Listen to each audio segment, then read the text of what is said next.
Hai, Assalamualaikum, salam sejahtera semua. Okay, so hari ni Coach nak sharekan dengan korang macam mana kita nak edit teks ke dalam kita punya gambar. Okay, terutamanya untuk sesiapa yang ambil gambar daripada Facebook group ataupun mana-mana social media yang bukan korang buat sendiri, tolong edit macam ni nama dan nombor phone korang. Okay, so ini adalah macam biasalah kita upkan gambar. Okey, ni contoh Okey, dekat sini ada button edit. Okey. So dekat sini korang tekan dekat bahagian sini. A. Sini Okey.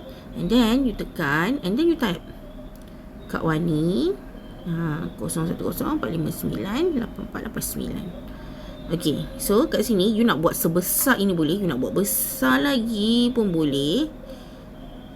Terpulang, you nak kecil comel pun boleh. Pun boleh. Contoh, ini contoh sahaja. Terpulang pada korang.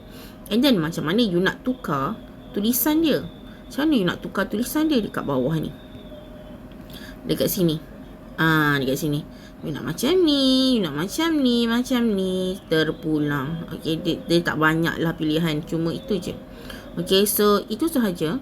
So kalau kat sini you nak tulis, nak tambah juga tulisan, contoh you nak tambah tulisan apa? Surprise delivery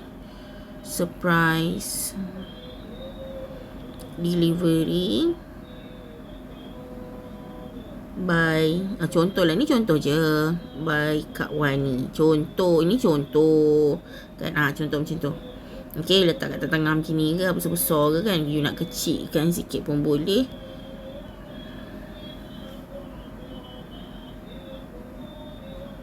You nak kecilkan sikit pun boleh. So depends on korang. Okay, so you tekan done and then you boleh posting macam biasa. Okay, copyright yang letak. Faham? So itu sahaja. Kalau ada apa-apa soalan tolong tanya. Okay, bye. Assalamualaikum.